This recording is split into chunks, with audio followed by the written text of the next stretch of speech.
नमस्कार, जय हिंद, वंदे मातरम। साथियों, एक बार फिर से स्वागत है द इंडिया न्यूज के अंदर। दोस्तों लेकर आ चुके हैं एक बड़ी अपडेट आप सभी के लिए। दोस्तों यहाँ पर बताने वाले कि पंजाब के अंदर किसकी बनने जा रही सरकार। दोस्तों यहाँ पर जानेंगे कि पंजाब के जनता सर्वे के मुताबिक किसकी सरकार बन सकती है। दोस्तों यहाँ पर लगातार पंजाब के अंदर चुनाव प्रचार को लेकर कई बड़े आंदोलन और बड़े दावे पेश किए जा रहे हैं। पर दोस्तों इन दावों के अंदर कुछ ऐसे दावे निकल कर आए हैं जो कि कांग्रेस सरकार, बीजेपी सरकार, आम आदमी पार्टी और अकाली लगातार उन दावों पर अटल अड़ी हुई है। पर दोस्तों यहाँ पर हम बात करें तो आम आदमी पार्टी जैसा कि दिल्ली में वो अपने दावे करता ही है और उन दावों को कहीं ना कहीं पूरी भी करता ही है, जो कि अधिकतर दावे पूरे हुए हैं। और इसी को चलते हुए दिल्ली के अंदर आम आदमी पार्टी 3 बार अपनी सरकार को लेकर विजयी हुई है। पर दोस्तों यहाँ पर अरविंद केजरीवाल ने यहाँ पर बात की है कि यहाँ पर पंजाब के अंदर भी वो 200 से 300 यूनिट बिजली फ्री देने वाले हैं पंजाब की जनसंख्या को, अगर उनकी सरकार बनती है तो। कहीं ना कहीं दोस्तों ये बिजली का जो मामला उठाया है आम आदमी पार्टी ने, इसी को लेकर कांग्रेस पार्टी सचेत हो चुकी है। और यहाँ पर सिद्धू पाजी ने एक बड़ा वादा कर दिया है कि जबकि कांग्रेस सरकार फिर से बनी तो यहाँ पर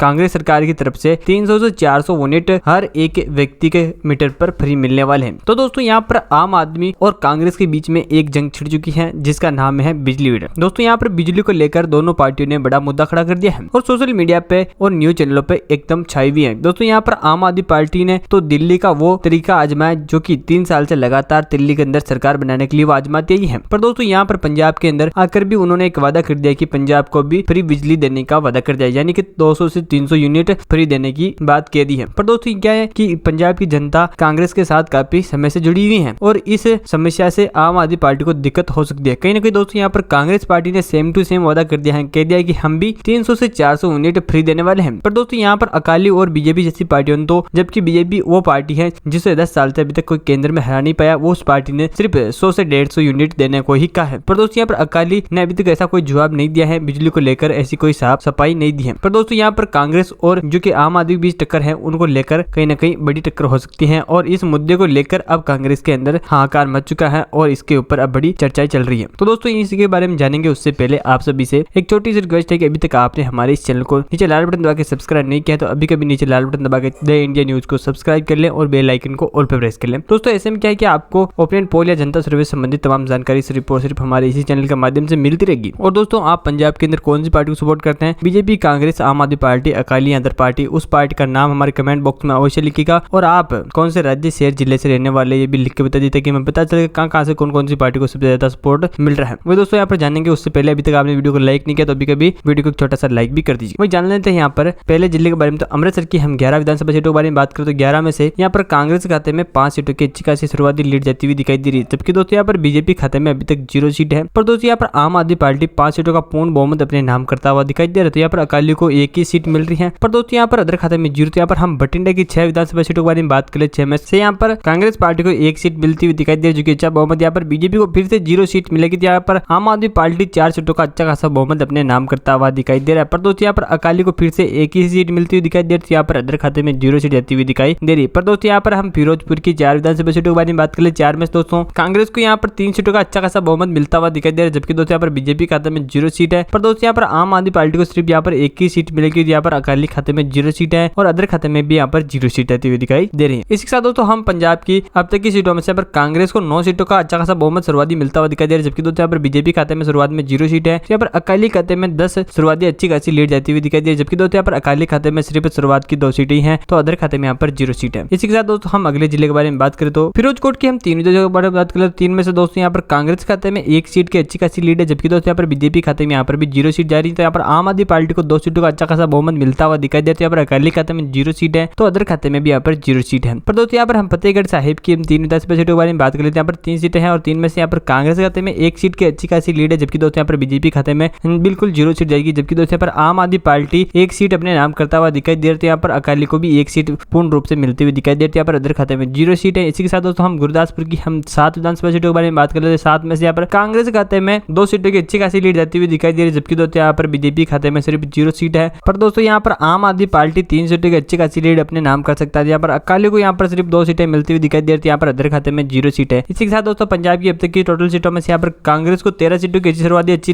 लीड है, जबकि दोस्तों यहाँ पर बीजेपी खाते में 0 सीट है। यहाँ पर आम आदमी पार्टी खाते में 16 सीटों की अच्छी खासी लीड है, जबकि दोस्तों यहाँ पर अकाली खाते में 5 सीटें जाती हुई दिखाई दे रही है। यहाँ पर अदर खाते में 0 सीट जाती हुई दिखाई दे रही है। इसी के साथ दोस्तों हम अगले जिले के बारे में बात कर ले तो पठानकोट की हम 3 विधानसभा सीटों के बारे में बात कर लो। दिन में दोस्तों यहाँ पर कांग्रेस पार्टी पार्टी को सिर्फ एक ही सीट मिलती हुई दिखाई दे रही है। पर दोस्तों यहाँ पर बीजेपी 0 सीट अपने नाम करते हुए दिखाई दे, तो यहाँ पर आम आदमी पार्टी को 2 सीटों का अच्छा खासा बहुमत मिल रहा है। यहाँ पर अकाली को 0 सीट मिल रही है और यहाँ पर अदर खाते में भी 0 सीट है। इसी के साथ दोस्तों हम होशियारपुर की 7 विधानसभा सीटों के बारे में बात कर ले। 7 में से दोस्तों यहाँ पर कांग्रेस के खाते में 3 सीटों का अच्छा खासा बहुमत जाता हुआ दिखाई दे रहा है, जबकि दोस्तों यहाँ पर बीजेपी खाते में 0 सीट है और यहाँ पर आम आदमी पार्टी खाते में भी 4 सीट जाती हुई दिखाई दे रही है। यहाँ पर अकाली खाते में 0 सीट है, यहाँ पर अदर खाते में भी 0 सीट है। इसी के साथ दोस्तों हम जालंधर की 9 विधानसभा सीटों के बारे में बात करें। 9 में से यहाँ पर कांग्रेस के खाते में 3 सीटें जाती हुई दिखाई दे रही है, जबकि दोस्तों यहाँ पर बीजेपी खाते में भी 1 सीट जाती हुई दिखाई दे रही है। यहाँ पर आम आदमी पार्टी खाते में 3 सीटें जाती हुई दिखाई दे रही है, यहाँ पर अकाली खाते में 2 सीटें, तो अदर खाते में यहाँ पर 0 सीट जाती हुई दिखाई पड़ रही है। दोस्तों यहीं पर पंजाब की अब तक की सीटों में से यहाँ पर कांग्रेस को 20 सीटों की अच्छी खासी लीड मिल रही है, जबकि यहाँ पर बीजेपी खाते में 1 सीट है। तो यहाँ पर आम आदमी पार्टी को 25 सीटों की अच्छी खासी लीड मिल चुकी थी, यहाँ पर अकाली को 7 सीटें मिल रही है और अदर खाते में यहाँ पर 0 सीट जाती हुई दिखाई दे रही है। दोस्तों हम इसी के साथ अगले जिले के बारे में बात कर लेते हैं। यहाँ पर कपूरथला की 4 विधानसभा सीटों के बारे में बात कर ले। 4 में से यहाँ पर कांग्रेस खाते में 2 सीटों की अच्छी खासी लीड है, जबकि दोस्तों यहाँ पर बीजेपी खाते में 0 सीट है। तो यहाँ पर आम आदमी पार्टी को भी 0 सीट मिल रही है, जबकि दोस्तों यहाँ पर अकाली को 1 सीट मिल रही थी, यहाँ पर अदर खाते में भी 1 सीट जाती हुई दिखाई दे रही है। पर दोस्तों हम यहाँ पर लुधियाना की 14 विधानसभा सीटों के बारे में बात कर ले। 14 में से यहाँ पर कांग्रेस खाते में 4 सीटों का अच्छा खासा बहुमत जता हुआ दिखाई दे रहा है, पर दोस्तों यहाँ पर बीजेपी खाते में 1 ही सीट है। तो यहाँ पर आम आदमी पार्टी को 6 सीटों की अच्छी खासी लीड मिल रही है, जबकि दोस्तों यहाँ पर अकाली को 2 सीटें ही मिल रही है, यहाँ पर अदर खाते में 1 सीट जाती हुई दिखाई दे रही है। जिसके साथ दोस्तों हम मनसा की 3 विधानसभा सीटों के बारे में बात कर ले। 3 में से दोस्तों यहाँ पर कांग्रेस को 0 सीट मिल रही है, जबकि यहाँ पर बीजेपी खाते में भी 0 सीट है। तो यहाँ पर आम आदमी पार्टी को 2 सीटों का अच्छा खासा बहुमत मिल रहा है, जबकि यहाँ पर अकाली को 1 ही सीट मिल रही है, पर दोस्तों यहाँ पर अदर खाते में 0 सीट है। इसी के साथ दोस्तों हम पंजाब की अब तक की सीटों में से यहाँ पर कांग्रेस खाते में 26 सीटों का अच्छा खासा बहुमत मिलता हुआ दिखाई दे रहा है, पर दोस्तों यहाँ पर बीजेपी खाते में 2 सीटें हैं। तो सिर्फ यहाँ पर आम आदमी पार्टी 33 सीटों की अच्छी खासी लीड अपने नाम कर चुका है। यहाँ पर अकाली को 11 सीटें मिल रही, तो अदर खाते में 2 सीट जाती हुई दिखाई दे रही है। दोस्तों हम इसी के साथ अगले जिले के बारे में बात कर ले। तो यहाँ पर दोस्तों हम मोगा की 4 विधानसभा सीटों के बारे में बात कर ले। 4 में दोस्तों यहाँ पर कांग्रेस खाते में 2 सीटों का अच्छा खासा अनुभव है, जबकि दोस्तों यहाँ पर बीजेपी खाते में यहाँ पर 0 सीट है। तो यहाँ पर आम आदमी पार्टी को भी 1 सीट मिलती हुई दिखाई दे रही है, जबकि दोस्तों यहाँ पर 1 सीट अकाली को भी पूर्ण रूप से मिलेगी, यहाँ पर अदर खाते में 0 सीट जाएगी। जबकि दोस्तों हम यहाँ पर मुक्तसर की 4 विधानसभा सीटों के बारे में बात कर ले। 4 में दोस्तों यहाँ पर कांग्रेस के खाते में 2 सीटों का अच्छा खासा बहुमत है, जबकि दोस्तों यहाँ पर बीजेपी खाते में 0 सीट है। तो यहाँ पर आम आदमी पार्टी खाते में भी 0 सीट है। इसी के साथ दोस्तों हम अकाली की 2 सीटें मिलती हुई दिखाई दे रही है, यहाँ पर अदर खाते में 0 सीट है। इसी के साथ दोस्तों हम भगत सिंह नगर की 3 विधानसभा सीटों के बारे में बात कर ले। 3 में से यहाँ पर कांग्रेस को 1 सीट का अच्छा खासा बहुमत मिल रहा है, यहाँ पर बीजेपी खाते में 0 सीट है। तो यहाँ पर आम आदमी पार्टी को 2 सीटें मिल रही है, यहाँ पर अकाली को 0 सीट मिल रही है, तो अदर खाते में भी यहाँ पर 0 सीट है। इसी के साथ दोस्तों हम पंजाब की अब तक की टोटल सीटों में से यहाँ पर कांग्रेस को 31 सीटें की अच्छी खासी लीड मिल रही है, जबकि यहाँ पर बीजेपी खाते में 2 सीटें ही हैं। पर दोस्तों यहाँ पर आम आदमी पार्टी को 36 सीटों की अच्छी खासी लीड मिल रही है, अकाली खाते में 14 सीटें जाती हुई दिखाई दे रही है, यहाँ पर अदर खाते में 2 सीटें हैं। इसी के साथ दोस्तों हम अगले जिले के बारे में बात कर लेते हैं। यहाँ पर पटियाला की 8 सीटों के बारे में बात करें। 8 में से यहाँ पर कांग्रेस को 3 सीटें मिली, जबकि दोस्तों यहाँ पर बीजेपी खाते में 1 सीट है। पर दोस्तों यहाँ पर आम आदमी पार्टी खाते में 14 सीटें थे, यहाँ पर अकाली खाते में 0 सीट है। इसी के साथ अदर खाते में 0 सीट। पर रूपनगर की 3 सीटों के बारे में बात करें। 3 में से यहाँ पर कांग्रेस खाते में 0 से, तो बीजेपी खाते में 1 सीट जाती हुई दिखाई दे रही है। पर दोस्तों यहाँ पर आम आदमी पार्टी को 2 सीटें मिल रही थी, यहाँ पर अकाली खाते में बिल्कुल 0 सीट है। इसी के साथ दोस्तों अदर खाते में 0 सीट। वहीं संगरूर की 7 सीटों के बारे में बात करें। 7 में दोस्तों यहाँ पर कांग्रेस खाते में 3 सीटों का अच्छा खासा बहुमत है, जबकि दोस्तों यहाँ पर बीजेपी खाते में 0 सीट है। पर दोस्तों यहाँ पर आम आदमी पार्टी खाते में 3 सीटों का अच्छा खासा बहुमत है, यहाँ पर अकाली खाते में 1 सीट है, यहाँ पर अदर खाते में 0 सीट। इसी के साथ दोस्तों पंजाब की अब तक की सीटों में से यहाँ पर कांग्रेस को 37 सीटें मिलती हुई दिखाई दे रही है, जबकि दोस्तों यहाँ पर बीजेपी खाते में 4 सीटें, यहाँ पर आम आदमी पार्टी खाते में 45, यहाँ पर अकाली खाते में 15 और अदर खाते में यहाँ पर 2 सीट जाती हुई दिखाई दे रही है। इसी के साथ दोस्तों हम अगले जिले के बारे में बात कर लेते हैं। यहाँ पर तरन की हम 4 सीटों के बारे में बात करें। 4 में से यहाँ पर कांग्रेस खाते में 2 सीटों का अच्छा खासा बहुमत है, जबकि दोस्तों यहाँ पर बीजेपी खाते में 0 है। इसी के साथ दोस्तों आम आदमी को 2 सीटें मिलती हुई दिखाई देती है, यहाँ पर अकाली खाते में 0 सीट है, ये अदर खाते में 0 सीट। एसएस नगर की हम 3 विधानसभा सीटों पर बात करें। 3 में से दोस्तों यहाँ पर कांग्रेस खाते में 0 सीट है, यहाँ पर बीजेपी खाते में 0 सीट है। और यहाँ पर आम आदमी पार्टी को 2 सीटें मिली, जबकि दोस्तों यहाँ पर अकाली को भी 1 सीट मिल रही है, अदर खाते में यहाँ पर 0 सीट जाती हुई दिखाई दे रही है। पर दोस्तों यहाँ पर फाजिल्का की हम 4 विधानसभा सीटों पर बात 4 में से दोस्तों यहाँ पर कांग्रेस को सिर्फ 1 ही सीट मिल रही थी, यहाँ पर बीजेपी खाते में 0 सीट है। यहाँ पर आम आदमी पार्टी खाते में 3 सीटें मिल रही है, यहाँ पर अकाली खाते में 0 सीट है, यहाँ पर अदर खाते में भी 1 सीट जाती हुई दिखाई दे रही। दोस्तों हम इसी के साथ अब तक की लास्ट एंड फाइनल जिले से बात करते हुए यहाँ पर हम पंजाब की 117 में से 117 सीटों के बारे में बात कर लेते हैं। यहाँ पर कांग्रेस खाते में 40 सीटों का अच्छा खासा बहुमत है, जबकि दोस्तों यहाँ पर बीजेपी को सिर्फ 4 सीटें मिली है। पर दोस्तों यहाँ पर आम आदमी पार्टी 54 सीटें अपने नाम कर चुकी है, यहाँ पर अकाली को 16 सीटें मिल रही थी, यहाँ पर अदर खाते में 3 सीटें जाती हुई दिखाई दे रही। पर दोस्तों यहाँ पर जीत का आगाज तो एक ही पार्टी करती हुई दिखाई दे रही। जनता सर्वे के मुताबिक पंजाब के अंदर आज विधानसभा चुनाव होते थे, यहाँ पर आम आदमी पार्टी 54 सीटों के साथ अपना बहुमत खड़ा कर सकती है और यहाँ पर नया इतिहास रख सकती है। आते ही अपनी सरकार बनाने का सबसे बड़ा एक इतिहास हो सकता है। यहाँ पर अकाली को सिर्फ 16 सीटें मिली, जबकि दोस्तों यहाँ पर बीसपा के साथ गठबंधन करके यहाँ पर उतरने वाली है इस बार, और यहाँ पर अदर खाते में 3 सीटें हैं जो कि अपने दम पर है। पर दोस्तों यहाँ पर बीजेपी इस बार किसी के साथ गठबंधन नहीं करेगी और हिंदू चेहरे को तलाशते हुए कहीं ना कहीं भटकती हुई 4 सीटें ले सकती है, जो कि यहाँ पर जनता सर्वे का मानना है। पर दोस्तों यहाँ पर कांग्रेस को 40 सीटों का अच्छा खासा बहुमत मिलता हुआ दिखाई दे रहा है, जबकि दोस्तों यहाँ पर कांग्रेस और यहाँ पर आम आदमी पार्टी की शुरुआती टक्कर हो सकती है, जो कि दोस्तों यहाँ पर वादे भी सेम है, तो यहाँ पर कहीं ना कहीं सेम टक्कर भी हो सकती है। दोस्तों यहाँ पर कांग्रेस और आम आदमी पार्टी में से दोस्तों यहाँ पर कह नहीं सकते, क्योंकि दोस्तों यहाँ पर जनता सर्वे है और जनता सर्वे के मुताबिक हमने आम आदमी पार्टी यहाँ पर जीती हुई दिखाई दे रही है। पर दोस्तों यहाँ पर कांग्रेस भी टक्कर में है। पर दोस्तों अभी तक आपने हमारे चैनल को नीचे लाल बटन दबा के सब्सक्राइब नहीं किया तो अभी के भी नीचे लाल बटन दबा के चैनल को सब्सक्राइब कर ले और बेल आइकन को ऑल पर प्रेस कर ले। दोस्तों ऐसे में आपको ओपिनियन पोल से संबंधित तमाम जानकारी सिर्फ हमारे इसी चैनल पर मिलती रहेगी और आप हर एक जानकारी से अपडेट रहेंगे। वीडियो को लाइक नहीं किया तो अभी लाइक कर दे और कमेंट नहीं किया अपनी पार्टी के लिए जल्द से जल्द कमेंट करें और अपनी पार्टी को सपोर्ट करें और आप कौन से राज्य शहर जिले से रहने वाले हैं उसके बारे में बता दें और अपनी पार्टी के लिए कमेंट जरूर करें। मिलते अगले वीडियो में, तो जय हिंद, वंदे मातरम। आपका दिन बहुत बहुत शुभ हो।